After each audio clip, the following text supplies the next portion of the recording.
اور پانی گھٹ گیا یعنی خشک کیا کر دیا گیا، اور کام پورا ہو گیا کہ سا پورا ہو گیا، اور کشتی جودی پہاڑ پر آ ٹھہری۔ اور یہاں پر پہاڑ جبل ہی نہیں ہے لیکن جودی پہاڑ کا نام ہے، تو جودی پر آ ٹھہری، اور کہہ دیا گیا کہ کافر لوگ اللہ کی رحمت سے دور۔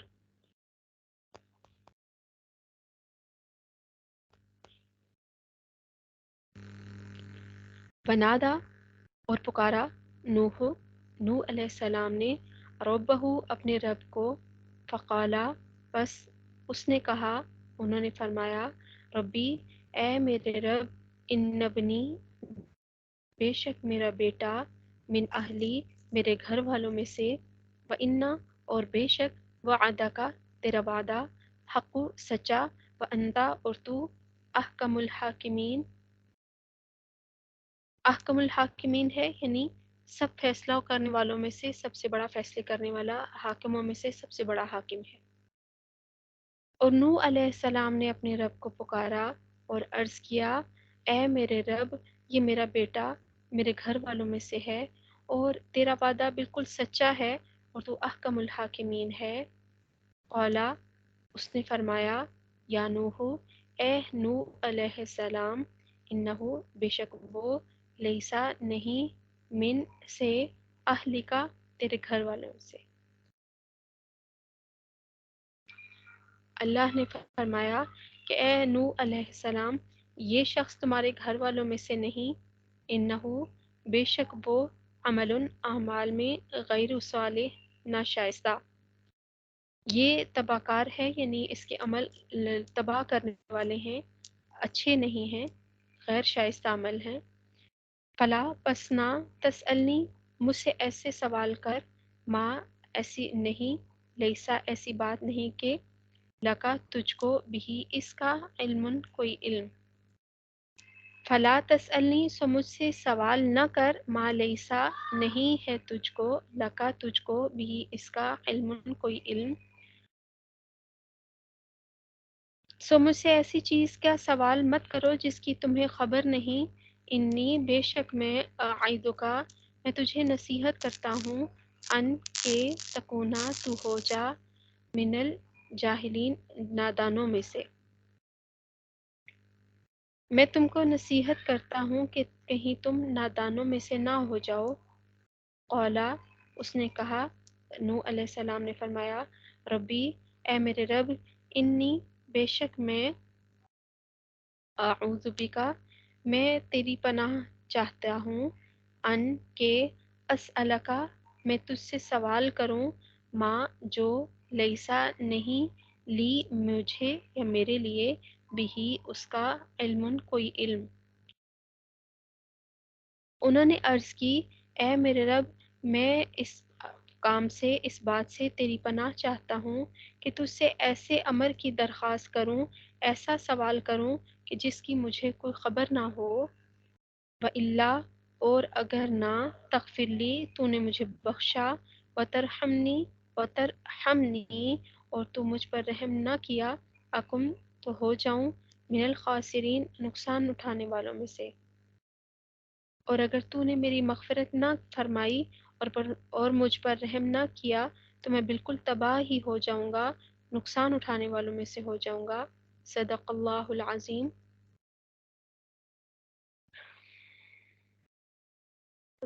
بہت خوفناک آیات ہے، دل دہلا دینے والی، اور بہت ترس آ رہا تھا مجھے، میں جب پڑھ رہی تھی اس باب پر کہ جس نے اللہ کے دین کی خاطر اپنے گھر والوں کو بھی چھوڑا اور اتنے لوگوں کی دشمنیاں برداشت کی، اور پھر بھی کوئی ایمان لانے والا بھی سوائے کچھ 100 بھی پورے نہیں ایسے لوگوں میں سے۔ اور اللہ کی پناہ یہ دیکھیے کہ کیسے، کس طریقے سے وہ اللہ کا کام کرتے تھے۔ آج ہم تھوڑا سا بھی کوئی کام کریں تو ہم کیسے کہتے ہیں، اپنے آپ کو بہت ہم لوگ سمجھتے ہیں کہ ہمارا کام بہت بڑا ہے، ہم نے بہت زیادہ کام کر لیا۔ اور دیکھیے کیسے ان کی آنکھوں کے سامنے ان کا بیٹا نافرمان تھا لیکن انہوں نے چھوڑ دیا اس کو۔ تو یہ جو ہم آیات ہم پڑھ رہی ہیں، ہم نے پڑھی ہیں، تو اس میں حضرت نوح علیہ السلام کی کشتی کے بارے میں کہ اللہ تعالیٰ نے حضرت نوح علیہ السلام کو حکم دیا کشتیاں تیار کرنے کا، اس پہ مومنوں کو سوار کیا جائے تاکہ وہ طوفان سے بچ جائیں، اور اس کے علاوہ ان مومنوں کے علاوہ جتنے کفار تھے پوری دنیا میں کہا جاتا ہے کہ یہ طوفان آیا تھا، پوری دنیا. اور اس کے بعد، اس طوفان کے بعد اللہ رب العزت کا یہ وعدہ تھا کہ اجتماعی طور پر کسی کے اوپر اس طرح عذاب نہیں آئے گا، یعنی پوری دنیا پہ وہ نہیں آئے گا سوائے بس قیامت تک کا انتظار کیا جائے، اس کے علاوہ نہیں. تو جتنے کفار تھے اس وقت وہ ہلاک ہو گئے تھے. جب کشتی تیار ہو گئی، زمین میں سے پانی تندور میں سے ابلنے لگا، طوفان کی ابتدا ہوئی، تو نوح علیہ السلام نے اپنے ساتھیوں کو، جس کے پہلے بھی بتایا کہ اختلاف پایا جاتا ہے کہ 80 کے قریب تعداد لکھی گئی ہے، لیکن اختلاف ہے. پھر بھی یہ دیکھیے کہ 80 بھی اتنے 950 سالوں میں 80. تو اس کشتی کا چلنا ٹھہرنا سب اللہ کے حکم، اس کے نام کی برکت سے ہے. حضرت نوح علیہ السلام کو یہ کہا گیا کہ آپ ان کو سوار کریے اور یہ فرمائیے. اس میں غرق ہونے کا کوئی اندیشہ نہیں، کیونکہ یہ اللہ کی طرف سے، اللہ کے حکم سے بنی ہے،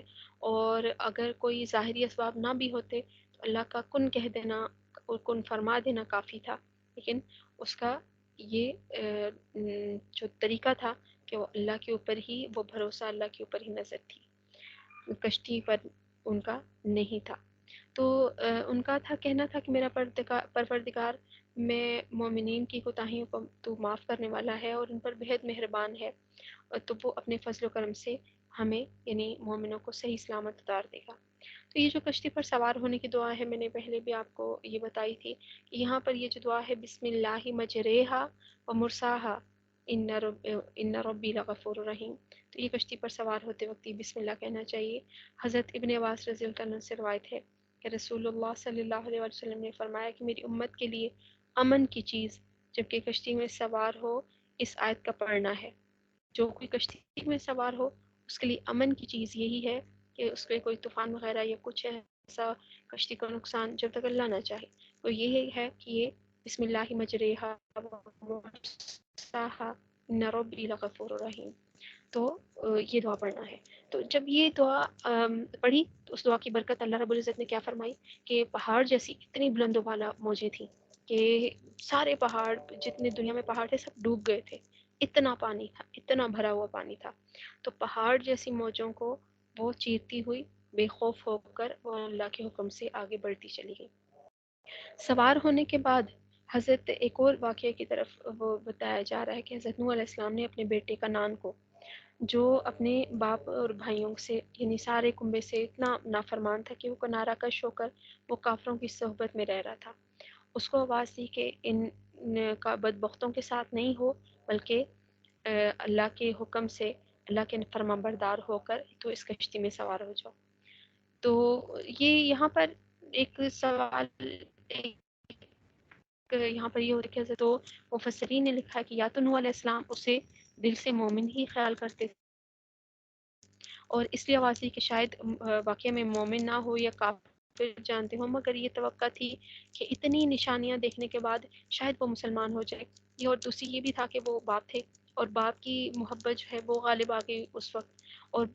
باپ کی محبت کے جوش میں انہوں نے پکارا واللہ عالم، لیکن ان کی پکار کا وہ اس کے دل پر کوئی اثر نہیں ہوا. تو اپنی وہ جہالت میں اور اس میں ضد اناد میں یہ بھی اس کا خیال تھا کہ جس طرح معمولی سیلاب آتے ہیں اور بلندی پر چڑھنے سے بچ جاتا ہے، آدمی کی جان بچ جاتی ہے، تو اس کا تھا کہ میں کسی اونچے پہاڑ پر چڑھ جاؤں گا، بچ جاؤں گا. جو اس نے بھی حضرت نوح علیہ السلام کو یہی جواب دیا کہ مجھے کسی کی مدد کی ضرورت نہیں، میں تو پہاڑ پر پناہ لے لوں گا، تو یہ پہاڑ جو ہے مجھے پانی میں ڈوبنے سے بچا لے گا. اس وقت طوفان شروع میں تھا، ابتدائی طوفان تھا، پہاڑوں کے اوپر ابھی نہیں پہنچا تھا، تو ان کو لگا تھا کہ بس یہ ختم ہو جائے گا. لیکن حضرت نوح علیہ السلام نے اس کی اتنی بچکانہ بات کے جواب میں یہ بھی فرمایا کہ یہ معمولی سیلاب نہیں ہے، معمولی چیز نہیں ہے کہ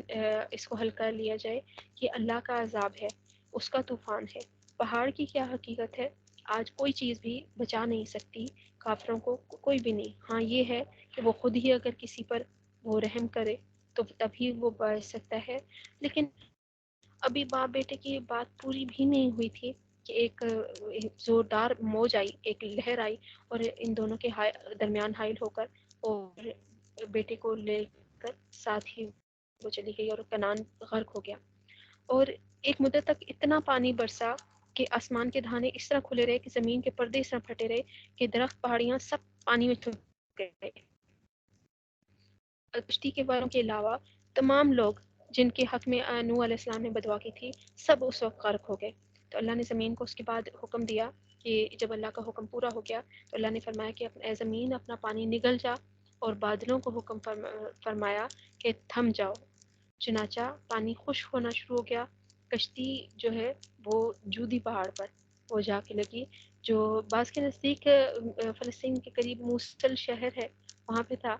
اور جو کام اللہ نے چاہا یعنی مجرموں کو سزا دینا وہ پورا ہو چکا، اور ظالموں کے حق میں یہ کہہ دیا گیا کہ وہ اللہ کی رحمت سے دور ہوں، یعنی ہمیشہ کے لیے مصیبت کی غار میں پڑے رہیں کہ اللہم لا تجعلنا منہم۔ کچھ لوگ کہتے ہیں کہ یہ شاید 6 مہینے تک وہ کشتی میں سوار رہے،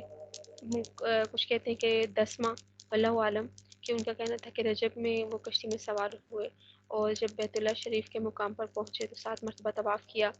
اللہ نے اپنے بیت اللہ کو بلند کر کے غرق ہونے سے بچا لیا تھا۔ تو پھر 10 محرم یوم عاشورہ کو اس میں طوفان ختم ہو کر جب کشتی جبل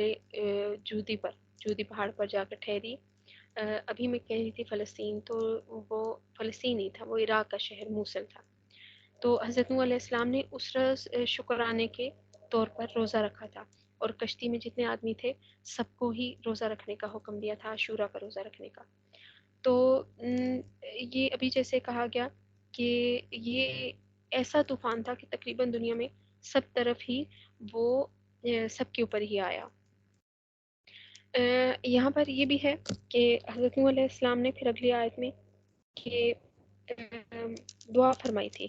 کہ اے میرے اللہ، یہ میرا بیٹا میرے گھر والوں میں سے ہے اور بے شک تیرا وعدہ سچا ہے اور تو سب سے بڑا احکم الحاکمین ہے۔ تو قرآن پاک میں ابھی ہم انشاءاللہ العزیز 28ویں پارے میں پڑھیں گے کہ حضرت نوح علیہ السلام کی بیوی اور حضرت لوط علیہ السلام کی بیوی، یا دیکھیے ضرور نہیں ہوتا نسبت کا فرق، نسبت کافی نہیں ہوتی، یہ نبیوں کی بیویاں تھیں یہ دونوں، لیکن پھر بھی وہ ان کا اللہ سے تعلق نہیں جوڑ سکا، ان کا دل کافر ہی رہا اور وہ کافر ہی وہ دنیا سے رخصت ہوئی۔ اور اسی طریقے سے حضرت آسیہ علیہ السلام کیسے مشہور زمانہ کہتے ہیں، یہ کہنا کافی ہوگا کہ بدنام زمانہ، اللہ کے دشمنوں میں سے، اور اس کی بیوی، اور پھر بھی اللہ کی فرما بردار، اور ان کا بھی ذکر قرآن پاک میں فرمایا ہے۔ تو مفسرین نے لکھا ہے کہ کنعان اگرچہ نوح علیہ السلام کے گھر میں رہتا تھا، لیکن اس کا دل جو ہے وہ اپنے صحبت جیسے ہوتی ہے نا انسان کی، کہ دل جیسے عادات ایک دوسرے سے ملتی جلتی ہوں، تو ایسے دوستوں میں لگا رہتا تھا۔ تو حضرت نوح علیہ السلام تو ظاہر ہے سیدھی سادی طبیعت والے تھے، تو ان کے پاس بیٹھنا، ان سے ملنا جلنا، ان کی صحبت کا اثر لینا اسے پسند نہیں تھا، بلکہ اس کے خلاف وہ دوسرے لوگوں میں یعنی کہ برائیوں کی طرف وہ زیادہ ہوتا تھا، راغب ہوتا تھا۔ جب طوفان آیا اس نے کہا نہ مانا، تو پھر غرق ہوا۔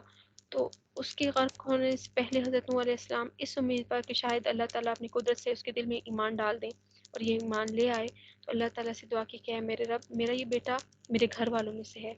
اور آپ کا وعدہ بالکل سچا ہے کہ گھر والوں میں جو ایمان والے ہیں ان کو بچا لوں گا۔ تو ان کا یہ خیال تھا کہ شاید پرتھوی برابر کچھ بھی اس میں ایمان ہو تو نجات شاید مل جائے، لیکن اللہ نے اتنی سختی کے ساتھ دیکھی ان کو منع فرمایا۔ تو انہوں نے کتنی عاجزی کے ساتھ یہ کہ اللہ تو بڑی قدرت والا ہے، احکم الحاکمین ہے، اگر تو چاہے تو اس کو مومن بنا۔ تو اس درخواست کے جواب میں اللہ کی طرف سے ارشاد فرمایا گیا کہ یہ اے نوح علیہ السلام، یہ شخص ہمارے علم ازلی یعنی کہ پکے علم کے مطابق تمہارے ان گھر والوں میں نہیں جو ایمان لا کر نجات پائے، یعنی کہ اس کی اس قسمت میں ایمان لانا لکھا ہی نہیں ہے، بلکہ اس کا خاتمہ کافروں کے ساتھ ہے۔ تو اس لیے ہم سے ایسی چیز کی درخواست مت کرو کہ جس کی تمہیں خبر نہیں، اور ایسی دعا کرنا نادانی کی بات ہے۔ تو حضرت نوح علیہ السلام اللہ تعالیٰ کا یہ جواب سن کر وہ ایک دم سے ایک کانپ اٹھے، اور اپنے ابدیت کا، اپنے بشر ہونے کا اعتراف کرنے کے ساتھ ساتھ مغفرت کے طالب ہوئے اور عرض کی کہ اے میرے اللہ، میں اپنے اس کام کی آپ سے پناہ مانگتا ہوں، تجھ سے پناہ مانگتا ہوں کہ آئندہ تجھ سے ایسے کسی کام کی درخواست کروں جس کی مجھے خبر نہ ہو۔ اب مجھے معاف فرما دے، کیونکہ اگر تو نے میری مغفرت نہ فرمائی اور مجھ پر رحم نہ کیا تو بے شک میں تباہ ہی ہو جاؤں گا، تباہ ہونے والے میں سے ہو جاؤں گا۔ تو یہ انبیاء کی شان تھی، ان کی شان ابدیت تھی کہ ہر وقت دعاؤں میں مشغول رہتے تھے۔ اللہ جو حقیقی رب ہے اس کے سامنے عاجزی کے ساتھ رہتے تھے، استغفار میں لگے رہتے تھے۔ تو یہاں پر جو نوح علیہ السلام کی طرف سے جو معذرت پیش ہوئی، اللہ تعالیٰ کی طرف جو رجوع کیا اور التجا کی اور اپنی لغزش کی معافی مانگی، اپنی مغفرت اور رحمت کی دعا کی، درخواست کی، تو اس سے معلوم ہوا کہ اگر انسان سے کوئی بھی غلطی ہو جائے، کوئی گناہ ہو جائے، تو اس پر ڈٹا نہ رہے، اسی وقت توبہ کرے، استغفار کرے، اور آئندہ اس سے بچنے کے لیے صرف یہ نہ کرے کہ اس سے بچنے کا عزم کرے، بلکہ اللہ سے پناہ بھی مانگے اور یہ دعا بھی مانگے کہ اللہ صرف تو ہی مجھے خطاؤں اور گناہوں سے بچا سکتا ہے، اور صرف تو ہی مجھے توبہ پر قائم رکھ سکتا ہے۔ اور یہاں پر ایک بہت اہم چیز یہ بھی معلوم ہو گئی کہ مومن اور کافر کے درمیان بہت قریبی رشتہ بھی ہو، لیکن دینی اور اسلامی معاملات میں اس رشتہ داری کا کوئی اثر نہیں ہے۔ کوئی شخص کتنا ہی عالی نسب ہو، کتنا ہی بڑے بزرگ کی اولاد کیوں نہ ہو، یہاں تک کہ رسول اللہ صلی اللہ علیہ وآلہ وسلم کی اولاد میں ہونے کا بھی شرف اگر کسی کو ہو، اگر وہ مومن نہیں ہے تو اس کا کوئی لحاظ نہیں کیا جا سکتا۔ تو یہ اللہ کا یہ ایک قانون ہے، یہ ایک اصول ہے۔ تو ہم یہاں پر اللہ رب العزت سے دعا کرتے ہیں کہ اللہ اپنے فضل و کرم سے ہمیں ایمان اور اسلام کی نعمت سے جو اللہ نے نوازا ہے، تو اس نعمت کا حق ادا کرنے کی ہمیں توفیق عطا فرما دے۔ ایمان کے ساتھ ہمیں عمل صالح کی بھی توفیق عطا فرما دے۔ ہم جو ساری زندگی ہم نے گناہ ہی کمائے ہیں، کوتاہیاں ہی کی ہیں، اپنی گناہوں کو اپنی رحمت سے، ہمارے گناہوں کو اپنی رحمت سے معاف فرما دے اور اپنی مغفرت سے ہم سب کو نواز دے، ہمارے اور ہمارے گھر والوں کے، ہمارے سارے جاننے والوں کے، ہمارے آئندہ آنے والی نسلوں کے ایمان کے ساتھ، حق کے ساتھ وابستہ رکھے، اور اللہ ہمیں بری صحبت سے بچائے، صالح لوگوں میں اور متقی لوگوں کی ہمیں دوستی نصیب فرمائے، ان کا ساتھ نصیب فرمائے، دنیا میں بھی ایسے لوگوں کا ساتھ نصیب فرمائے، آخرت میں بھی ایسے لوگوں کا ساتھ نصیب فرمائے جو اللہ اور اس کے رسول صلی اللہ علیہ وسلم کے دوست ہیں۔ اللہ اسلام اور ایمان کی برکت سے اور رسول اللہ صلی اللہ علیہ وسلم کے صدقے میں ہمیں دنیا میں بھی امان و عافیت عطا فرمائے، اور ہر طرح کے ظاہری باطنی فتنہ، عذاب، آزمائش سے آخرت میں بھی ہم سب کے ساتھ اپنی شان غفوری، اپنی شان کریمی، شان رحیمی کا معاملہ فرمائے۔ اللہ ہمیں دنیا میں بھی اہل حق کے ساتھ وابستہ رکھے، اور آخرت میں ہمارا مومنین، صادقین، شہداء، صالحین کے ساتھ ہمارا حشر نشر فرمائے۔ اور جس نے دعاؤں کے لیے کہا ہے، اللہ رب العزت ان سب کی دعاؤں کو قبول و منظور فرمائے۔ اللہ ہم سب کی مشکلیں، پریشانیاں، تکلیفیں سب دور فرما کے اللہ مشکلوں کو آسانیوں میں بدل دے کہ وہ اس پہ قادر ہے۔ اللہ سب کی آزمائشوں کو، سختیوں کو نرمی کے سر میں بدل دے کہ وہ اس چیز پر قادر ہے اور کوئی اس سے پوچھنے والا نہیں۔ جو بیمار ہیں اللہ رب العزت ان سب کو صحت کاملہ عطا فرما دے۔ جس نے دعاؤں کے لیے کہا ہے اللہ رب العزت ان سب کی دعاؤں کو قبول و منظور فرما دے۔ اس کام کو، اس پڑھنے پڑھانے کو، اس قرآن پاک کو ہمارے لیے تو شاہ آخرت بنا دے، اور ہمارا دنیا میں بھی اس کا ساتھ ہمارا قائم رکھے، قبر میں بھی اس کا اور ہمارا ساتھ قائم رکھے، حشر میں بھی ہمارا ساتھ قائم رکھے، جنت میں بھی ہمارا ساتھ قائم رکھے، اور اس کام کو نہ صرف ہمارے لیے توشہ آخرت بنائے بلکہ ہمارے سارے جاننے والوں کے لیے اور رسول اللہ صلی اللہ علیہ وآلہ وسلم کی امت کے لیے بھی۔ آمین۔ وآخر دعوانا ان الحمد للہ رب العالمین، وصلی اللہ تعالی علی خیر خلقہ محمد وعلی آلہ واصحابہ وبارک وسلم وصلی علیہ۔ السلام علیکم ورحمۃ اللہ وبرکاتہ۔